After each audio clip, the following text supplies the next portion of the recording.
went down because he was a Trump stooge. Yeah. And a Trump groupie. Right. Let this be a lesson to all you Trump groupies. Right. Take a bullet. Okay. He will throw you under the proverbial and literal bus if he has to. Trump. And he's throwing America in there now.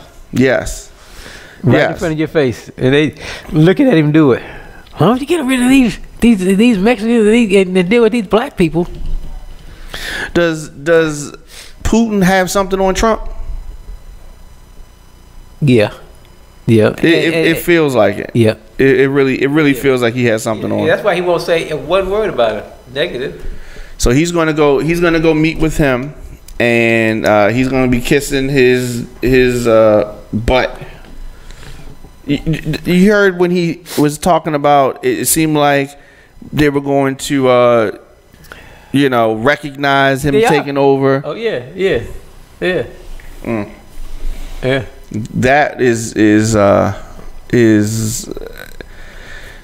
to me, we're in the zone of treachery. We're in the treachery zone. Yeah, this guy is a traitor. They voted for a traitor, and all he did is talk race, and that was all that mattered to these people. And it's the majority of white people. That's all they wanted to hear. And the guy's a traitor to the Constitution. He don't even know the Constitution. I mean, nah. He's a traitor. That's true. That's true. And like you said, and they go for it. So if the makeup of the Congress changes and he's in the position that President Obama was in during his second term, you know what I mean, as far as having a Congress that's really not gonna do what you want done, how would he react to that? Is he going to be more dangerous at that point? Yeah, because he's going to have what Obama didn't have. He's going to have backup. The people, the citizens tree will back him. But up. if he doesn't have the majority, who's going? What you mean? Who's going to back him up? Well, I'm saying that the people, his supporters, are going to be vocal. They'll be on the streets. They're going to be vocal. They could change the Democrats' mind. In Congress. I mean, they're going to be on the streets because they were prepared to go to the streets if he had lost. They were going to go to the streets with guns and say that Hillary stole the election from him. They were going to, it was going to be a coup. There's been a coup in this country, period. And it's going to be a coup whether he won or lost. And his people are vocal, and they got guns, and they violent, and I told you that 70% of the suicides in this country are white men with guns who killed themselves. Like the guy just killed his daughter, 3-year-old daughter the other day. Yeah. They're dangerous because they kill themselves and they kill the same principle of insanity that when he went to the Annapolis. Shooting of those 5 people. That's a good. Let's dissect that a little bit. I felt as though Trump's rhetoric helped make something like that happen. The stuff that he says about the media. Yeah. Now, I understand that they had that issue back in 2011, and they felt like he was a threat to people years ago.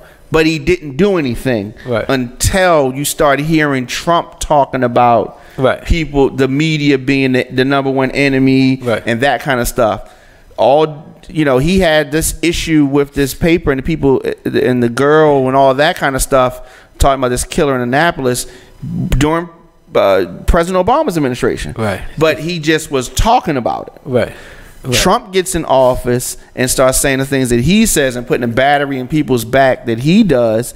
Then he goes and actually that might be why he didn't want them to do have the half staff all the flags in the state, because they asked the president to do, I guess, across the country, and he said no, he wasn't gonna do it. But you're right. Isn't that crazy? Yeah. They didn't do that. Yeah, you're right. You're right, because he wanted to bring any more attention to the matter. But you're right. He has inflamed. I mean, and just think about since he's been in office, how many shootings there have been. Right. A lot. a lot, and it's I just can't understand how it's not visible and obvious to people. You know what I mean? It should be obvious what you're seeing, but you know, don't believe your lying eyes. Yeah, and it's I hate to be a bearer of bad news, but it's gonna get worse before it gets better, and it's the times that we're living in, and but it seems like right now that the Republicans are winning, but in the long run they're not gonna win. I think the American people will rise to the occasion, led by black women and led by black women. How far down does things have to go? It's down. It's low.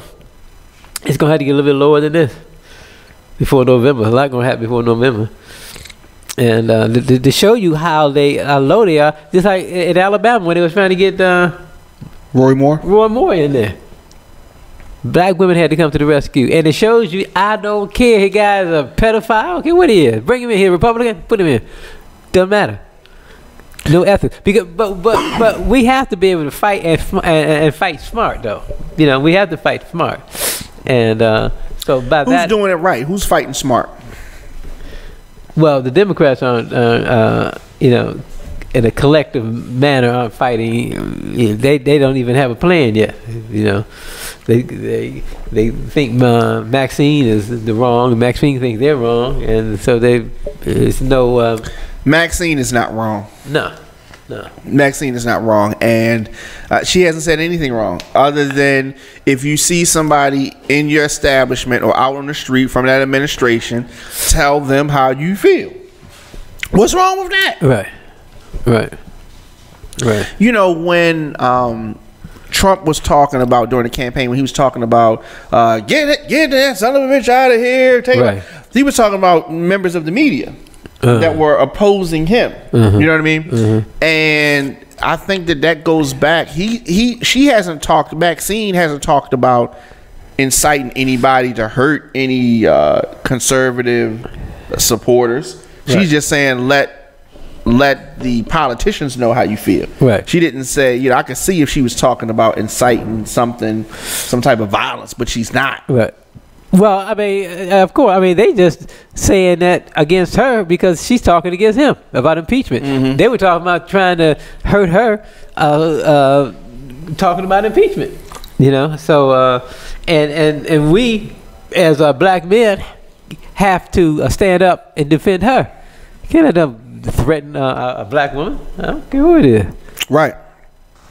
You know, white guy, oh, we gonna get you, Max, then we gonna do something to you. So, you know, that's the way it is. Right. You go around shooting somebody or killing, threatening somebody's life like that. A woman, chump. And this is a lady in her twilight years. Right. You know, so yeah, a lady get ready to be 80 years old. Right. Crazy. But I like her though. Yeah, I like her. Yeah, because you like strength. You know, so yeah. But you can be strong without being the way he's being. You know, you can exhibit strength. He's strong. He's wrong. Yeah. No, of course. Yeah, of course. No question. Yeah. You don't have to be. You don't have to be strong to be a liar. I mean, you know what I mean? That's a weakness. That's a weakness. I met this Spanish lady today, who is she's 32 weeks. Today, right? In her pregnancy. Okay. 32. Okay. That is far along. Like, she's going to be giving birth any day now. And she has not gotten coverage yet. So she's undocumented. And I asked her, why have you waited 32 weeks? Why haven't you gotten coverage yet? So she said, I was scared they were going to take my child. And so she brought, somebody else came with her. Right. And so, talking. And so I was explaining to her, they're not going to take her child here. Now, if you're messing around on the border, that's something different. But here, near the inner harbor, you're good. And so she was trying to, so she's was hesitant. I was like, you're going to need to get coverage for this child that's getting ready to come. The child's coming. Right. You need to get coverage. Don't get confused by the stuff that you know what I mean? Just, that's in and out of the border. And, I don't even ask people their story. Like, how did you get here? What, you just, but clearly she came through some border. So, they got people shook. And so she's saying there's some people she know, back in her home country, they not coming through here. Right. Well, that's they're achieving. They're going somewhere else. They're achieving their objective. And so therefore, I said before, they're not going to need a wall because they're not going to come anyway. People were coming because this country had a reputation of the land of the free, home of the brave. You can make money. You can get rich. You can. It's freedom. But they trying to change that whole philosophy, that whole ideology, that whole principle, and it's old school. It won't be America anymore. Well, I'll be glad when things get back to where it is, but I think that he's putting some people on the Supreme Court that feel differently than the previous people, and tide is because usually those courts go with tide, the public tide. And the tide is going in a really nasty direction, and he's trying to put some young judges on, right? Which means they're going to be there 40 years. You're trying to put people on as young 40s and 50s, and you're talking about they're going to be there 40 years. And they got some old ones in there now trying to hang on. Right, and they trying to get. I think he pushed Kennedy on out of there. He must have had something on him and said, "Look, about time for you to go." We're gonna look out for you. The severance package is nice. You know where you're playing golf at, though, right? Just so you know. But that's basically how he talks. It is. It is. What music do you think he listens to? Who? Trump. He probably Johnny Cash. Johnny Cash is too cool for him. Yeah, but he used Willie Nelson. He used to listen to R&B now. Okay.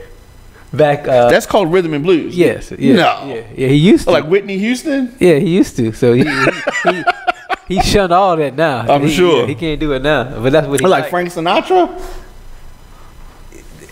He back in the 70s, he thought he was a player. Okay. So, he was listening to disco? Yeah, he was he's Studio 50. He's Studio 54 guy. Yeah. Without question. They didn't drug test him. No, he was Studio 55. 55. Studio 54. All right, so we got to get out of here. All right, so definitely thank you as always. Yes, sir. Yes, sir. So we'll be back next week with more analysis of things. Anything you want to say before we go? No, it's good. Everything is good, and I'm glad to be here with my son. Yep. And I'm always having fun with my son, and this is a hot July. Tomorrow, July 4th. Yeah, July 4th. Yeah. This gives a new meaning to the Stevie Wonder classic, Hotter Than July. That's true. I like that one. That's right, because it was almost 100 today. Yeah. So, yeah. It's crazy. Yeah. Hotter Than July. All right. So, we'll be... Radio on Fire. We'll be back next week, and Real Spit Radio is coming up.